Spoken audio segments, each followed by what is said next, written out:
श्री सच्चिदानंद सद्गुरु साईनाथ महाराज की जय। अध्याय 38। बाबा की हांडी, नाना साहेब द्वारा देव मूर्ति की उपेक्षा, नैवेद्य वितरण, छाछ का प्रसाद। गत अध्याय में चावड़ी के समारोह का वर्णन किया गया है।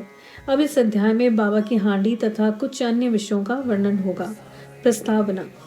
हे सद्गुरु साईं, तुम धन्य हो। हम तुम्हें नमन करते हैं। तुमने विश्व को सुख पहुंचाया और भक्तों का कल्याण किया। तुम उदार हृदय हो। जो भक्तगण तुम्हारे अभय चरण कमलों में अपने को समर्पित कर देते हैं, तुम उनकी सदैव रक्षा एवं उद्धार किया करते हो। भक्तों के कल्याण और परित्राण के निमित्त ही तुम अवतार लेते हो। ब्रह्मा के सांचे में शुद्ध आत्मस्वरूपी द्रव्य ढाला गया, उसमें ढलकर जो मूर्ति निकली वही संतों के संत श्री साईं बाबा हैं। साईं स्वयं ही आत्माराम और चिर आनंद धाम है। इस जीवन के समस्त कार्यों को नश्वर जानकर उन्होंने भक्तों को निष्काम और मुक्त किया। बाबा की हांडी। मानव धर्म शास्त्र में भिन्न भिन्न युगों के लिए भिन्न भिन्न साधनाओं का उल्लेख किया गया। सतयुग में तप, त्रेता में ज्ञान, द्वापर में यज्ञ और कलयुग में दान का विशेष महात्म्य है। सर्व प्रकार के दानों में अन्नदान श्रेष्ठ है। जब माध्याह्न के समय हमें भोजन प्राप्त नहीं होता, तब हम विचलित हो जाते हैं। ऐसी ही स्थिति अन्य प्राणियों की अनुभव कर जो किसी भिक्षुक या भूखे को भोजन देता है, वही श्रेष्ठ दानी है। तैत्तिरीय उपनिषद में लिखा गया है कि अन्न ही ब्रह्म है। उसी से सब प्राणियों की उत्पत्ति होती है तथा उससे ही वे जीवित रहते हैं और मृत्यु के उपरांत उसी में लय भी हो जाते हैं। जब कोई अतिथि दोपहर के समय अपने घर आता है तो हमारा कर्तव्य हो जाता है कि हम उसका अभिनंदन कर उसे भोजन कराएं। अन्य दान जैसे धन, भूमि और वस्त्र इत्यादि देने में तो पात्रता का विचार करना पड़ता है, परंतु अन्न के लिए विशेष सोच विचार की आवश्यकता नहीं है। दोपहर के समय कोई भी अपने द्वार पर आए, उसे शीघ्र भोजन कराना हमारा परम कर्तव्य है। प्रथमतः लूले, लंगड़े, अंधे या रुग्ण भिखारियों को, फिर उन्हें जो हाथ पैर से स्वस्थ हैं, उन सभी के बाद अपने संबंधियों को भोजन कराना चाहिए। अन सभी की उपेक्षा पंगुओं को भोजन कराने का महत्व अधिक है। अन्नदान के बिना अन्य सब प्रकार के दान वैसे ही अपूर्ण हैं जैसे कि चंद्रमा बिना तारे, पदक बिना हार, कलश बिना मंदिर, कमल रहित तालाब, भक्ति रहित भजन, सिंदूर रहित सुहागिन, मधुर स्वर विहीन गायन, नमक रहित भोजन। जिस प्रकार अन्य भोज्य पदार्थों में दाल उत्तम समझी जाती है, उसी प्रकार समस्त दानों में अन्नदान श्रेष्ठ है। अब देखें कि बाबा किस प्रकार भोजन तैयार कराकर उसका वितरण किया करते थे। हम पहले ही उल्लेख कर चुके हैं कि बाबा अल्पाहारी थे और वे थोड़ा बहुत जो कुछ भी खाते थे वह उन्हें केवल 2 ग्रहों से ही भिक्षा में उपलब्ध हो जाया करता था। परंतु जब उनके मन में सभी भक्तों को भोजन कराने की इच्छा होती, तो प्रारंभ से लेकर अंत तक संपूर्ण व्यवस्था वे स्वयं किया करते थे। वे किसी पर निर्भर नहीं रहते थे और न ही किसी को इस संबंध में कष्ट ही दिया करते थे। प्रथमतः वे स्वयं बाजार जाकर सब वस्तुएं, अनाज, आटा, नमक, मिर्ची, जीरा, खोपरा और अन्य मसाले आदि वस्तुएं नगद दाम देकर खरीद लाया करते थे। यहाँ तक कि पीसने का कार्य भी वे स्वयं ही किया करते थे। मस्जिद के आंगन में ही एक भट्टी बनाकर उसमें अग्नि प्रज्वलित करके हांडी में ठीक माप से पानी भर देते। हांडी 2 प्रकार की थी, एक छोटी और दूसरी बड़ी। एक में 100 और दूसरी में 500 व्यक्तियों का भोजन तैयार हो सकता था। कभी वे मीठे चावल बनाते और कभी मांस मिश्रित चावल पुलाव बनाते थे। कभी कभी दाल और मुटकुले भी बना लेते थे। पत्थर की सिल पर महीन मसाला पीसकर हांडी में डाल देते थे। भोजन रुचिकर बने, इसका वे भरसक प्रयत्न किया करते थे। ज्वार के आटे को पानी में उबालकर उसमें छाछ मिलाकर अम्बिल, आमटी बनाते और भोजन के साथ सब भक्तों को समान मात्रा में बांट देते थे। भोजन ठीक प्रकार बन रहा है या नहीं, यह जानने के लिए अपनी कफनी की बाहें ऊपर चढ़ाकर निर्भय होकर उबलती हांडी में हाथ डाल देते और उसे चारों ओर घुमाया करते थे।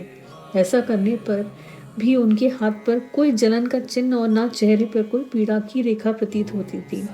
जब भोजन तैयार हो जाता, तब वे मस्जिद से बर्तन मंगवाकर मौलवी से फातिहा पढ़ने को कहते थे। फिर वे महालिसापति तथा तात्या पाटिल के प्रसाद का भाग पृथक रखकर शेष भोजन गरीब और अनाथ लोगों को खिलाकर उन्हें तृप्त करते थे। सचमुच वे लोग धन्य थे। कितने भाग्यशाली थे वे, जिन्हें बाबा के हाथ का बना हुआ और परोसा हुआ भोजन खाने को प्राप्त हुआ।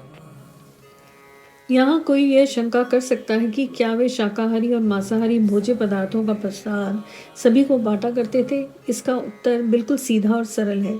जो लोग मांसाहारी थे उन्हें हांडी में से दिया जाता था तथा शाकाहारियों को उसका स्पर्श तक न होने देते थे। न कभी उन्होंने किसी को मांसाहार का प्रोत्साहन ही दिया है और न ही उनकी आंतरिक इच्छा थी कि किसी को इसके सेवन की आदत लग जाए। यह एक अति पुरातन अनुभूत नियम है कि जब गुरुदेव प्रसाद वितरण कर रहे हों, तभी यदि शिष्य उसके ग्रहण करने में शंकित हो जाए तो उसका अधपतन हो जाता है। यह अनुभव करने के लिए कि शिष्यगण इस नियम का किस अंश तक पालन करते हैं, वे कभी कभी परीक्षा भी ले लेते थे। उदाहरणार्थ, एक एकादशी के दिन उन्होंने दादा केलकर को कुछ रुपए देकर कुछ मांस खरीद लाने को कहा। दादा केलकर पूरे कर्मकांडी थे और प्राय सभी नियमों का जीवन में पालन किया करते थे। उनकी दृढ़ भावना थी कि द्रव्य, अन्न और वस्त्र इत्यादि गुरु को भेंट करना पर्याप्त नहीं, केवल उनकी आज्ञा ही शीघ्र कार्यान्वित करने से वे प्रसन्न हो जाते हैं। यही उनकी दक्षिणा है। दादा शीघ्र अपने कपड़े पहन एक थैला लेकर बाजार जाने के लिए उद्यत हो गए। तब बाबा ने उन्हें लौटा दिया और कहा कि तुम ना जाओ, अन्य किसी को भेज दो। दादा ने अपने नौकर पांडु को इस कार्य के निमित्त भेजा। उसको जाते देखकर बाबा ने उसे भी वापस बुलाने को कहकर यह कार्यक्रम स्थगित कर दिया। ऐसे ही एक अन्य अवसर पर उन्होंने दादा से कहा कि देखो, ये नमकीन पुलाव कैसा बना है। दादा ने यूं ही मुंह देखी और कह दिया, अच्छा है। तब वे कहने लगे कि तुमने ना अपनी आंखों से ही देखा और ना ही जिह्वा से स्वाद लिया, फिर तुमने ये कैसे कह दिया कि उत्तम बना है। थोड़ा ढक्कन हटाकर तो देखो। बाबा ने दादा की बाह पकड़ी और बलपूर्वक बर्तन में डालकर बोले, थोड़ा सा इसमें से निकालो और अपना कट्टरपन छोड़कर चख कर देखो। जब माँ का सच्चा प्रेम बच्चे पर उमड़ आता है, तब माँ उसे चिकोटी भरती है, परंतु उसका चिल्लाना या रोना देखकर वह उसे अपने हृदय से लगाती है। इसी प्रकार बाबा ने सात्विक मातृ प्रेम के वश हो दादा का इस प्रकार हाथ पकड़ा। यथार्थ में कोई भी संत या गुरु कभी भी अपने कर्मकांडी शिष्य को वर्जित भोज्य के लिए आग्रह करके अपनी अपकीर्ति कराना पसंद न करेगा। इस प्रकार हांडी का कार्यक्रम सन 1910 तक चला और फिर स्थगित हो गया। जैसा पूर्व में उल्लेख किया जा चुका है कि दासगणों ने अपने कीर्तन द्वारा समस्त बंबई प्रांत में बाबा की अधिक कीर्ति फैलाई। फलतः इस प्रांत से लोगों के झुंड शिरडी को आने लगे और थोड़े ही दिनों में शिरडी पवित्र तीर्थ क्षेत्र बन गया। भक्तगण बाबा को नैवेद्य अर्पित करने के लिए नाना प्रकार के स्वादिष्ट पदार्थ लाते थे, जो इतनी अधिक मात्रा में एकत्र हो जाता था कि फकीरों और भिखारियों को संतोषपूर्वक भोजन कराने पर भी बच जाता था। नैवेद्य वितरण करने की विधि का वर्णन करने से पूर्व हम नाना साहब चांदोरकर की इस कथा का वर्णन करेंगे, जो स्थानीय देवी देवताओं और मूर्तियों के प्रति बाबा की सम्मान भावना का द्योतक है। नाना साहेब द्वारा देव मूर्ति की उपेक्षा। कुछ व्यक्ति अपनी कल्पना के अनुसार बाबा को ब्राह्मण तथा कुछ उन्हें यवन समझा करते थे, परंतु वास्तव में उनकी कोई जाति न थी। उनकी और ईश्वर की केवल एक जाति थी। कोई भी निश्चय पूर्वक यह नहीं जानता था कि वे किस कुल में जन्मे और उनके माता पिता कौन थे। फिर उन्हें हिंदू या यवन कैसे घोषित किया जा सकता है? यदि वे यवन होते तो मस्जिद में सदैव धुनी और तुलसी वृंदावन ही क्यों लगाते और शंख, घंटे तथा अन्य संगीत वाद्य क्यों बजाने देते? हिंदुओं की विविध प्रकार की पूजाओं को क्यों स्वीकार करते? यदि सचमुच यवन होते तो उनके कान क्यों छिदे होते तथा वे हिंदू मंदिरों का स्वयं जीर्णोद्धार क्यों करवाते? उन्होंने हिंदुओं की मूर्तियों तथा देवी देवताओं की जरा सी भी उपेक्षा भी कभी सहन नहीं की। एक बार नाना साहेब चांदोरकर अपने साड़ू श्री बीनीवाल के साथ शिरडी आए। जब वे मस्जिद में पहुंचे, बाबा वार्तालाप करते हुए अनायास ही क्रोधित होकर कहने लगे कि तुम दीर्घ काल से मेरे सानिध्य में हो, फिर भी ऐसा आचरण क्यों करते हो? नाना साहेब प्रथमतः इन शब्दों का कुछ भी अर्थ न समझ सके, अतः उन्होंने अपना अपराध समझाने की प्रार्थना की। प्रत्युत्तर में उन्होंने कहा कि तुम कब कोपरगांव आए और फिर वहां से कैसे शिरडी आ पहुंचे? तब नाना साहब को अपनी भूल तुरंत ही ज्ञात हो गई। उनका यह नियम था कि शिरडी आने से पूर्व वे कोपरगांव में गोदावरी के तट पर स्थित श्री दत्त का पूजन किया करते थे, परंतु रिश्तेदार के दत्त उपासक होने पर भी इस बार विलंब होने के भय से उन्होंने उनको भी दत्त मंदिर जाने से हतोत्साहित किया और वे दोनों सीधे शिरडी चले आए। अपना दोष स्वीकार कर उन्होंने कहा कि गोदावरी में स्नान करते समय पैर में एक बड़ा कांटा चुभ जाने के कारण अधिक कष्ट हो गया था। बाबा ने कहा कि ये तो बहुत छोटा सा दंड था और उन्हें भविष्य में ऐसे आचरण के लिए सदैव सावधान रहने की चेतावनी दी। नैवेद्य वितरण।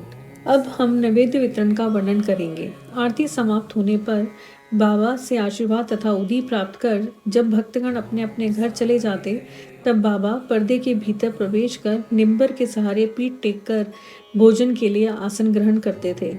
भक्तों की 2 पंक्तियां उनके समीप बैठा करती थी। भक्तगण नाना प्रकार के नैवेद्य, पूरी, पूरन पोली, पेड़ा, बर्फी, बासुंदी, उपमा, अम्बे मोर थाली में सजा सजा कर लाते और जब तक वे नैवेद्य स्वीकार ना कर लेते तब तक भक्तगण बाहर ही प्रतीक्षा क्या करते थे। समस्त नैवेद्य एकत्रित कर दिया जाता था, तब वे स्वयं भगवान को नैवेद्य अर्पण कर स्वयं ग्रहण करते थे। उसमें से कुछ भाग बाहर प्रतीक्षा करने वालों को देकर शेष भीतर बैठे हुए भक्त पा लिया करते थे। जब बाबा सबके मध्य में आ विराजते तब दोनों पंक्तियों में बैठे हुए भक्त तृप्त होकर भोजन किया करते थे। बाबा प्राय श्यामा और निमोणकर से भक्तों को अच्छी तरह भोजन कराने और प्रत्येक की आवश्यकता का सावधानी पूर्वक ध्यान रखने को कहते थे। वे दोनों भी इस कार्य को बड़ी लगन और हर्ष से करते थे। इस प्रकार प्राप्त प्रत्येक रास भक्तों को पोषक और संतोषदायक होता था। कितना मधुर, पवित्र, प्रेम रसपूर्ण भोजन था वह, सदा मांगलिक और पवित्र। छाछ मट्ठा का प्रसाद। इस सत्संग में बैठकर एक दिन जब हेमाड़ पंथ पूर्णतः भोजन कर चुके, तब बाबा ने उन्हें एक प्याला छाछ पीने को दिया। उसके श्वेत रंग से वे प्रसन्न तो हुए, परंतु उदर में जरा सी भी गुंजाइश न होने के कारण उन्होंने केवल एक घूंट ही पिया। उनका यह उपेक्षात्मक व्यवहार देखकर बाबा ने कहा कि सब पी जाओ, ऐसा सुअवसर अब कभी ना पाओगे। तब उन्होंने पूरी छाछ पी ली, किंतु उन्हें बाबा के सांकेतिक वचनों का मर्म शीघ्र ही विदित हो गया, क्योंकि इस घटना के थोड़े दिनों के पश्चात ही बाबा समाधिस्थ हो गए। पाठकों, अब हमें अवश्य ही हेमाड़ पंथ के प्रति कृतज्ञ होना चाहिए, क्योंकि उन्होंने तो छाछ का प्याला पिया, परंतु वे हमारे लिए यथेष्ट मात्रा में श्री साईं लीला रूपी अमृत दे गए। श्री सद्गुरु साईनाथा अर्पणमस्तु। शुभम भवतु। ओम श्री साईनाथाय नमः।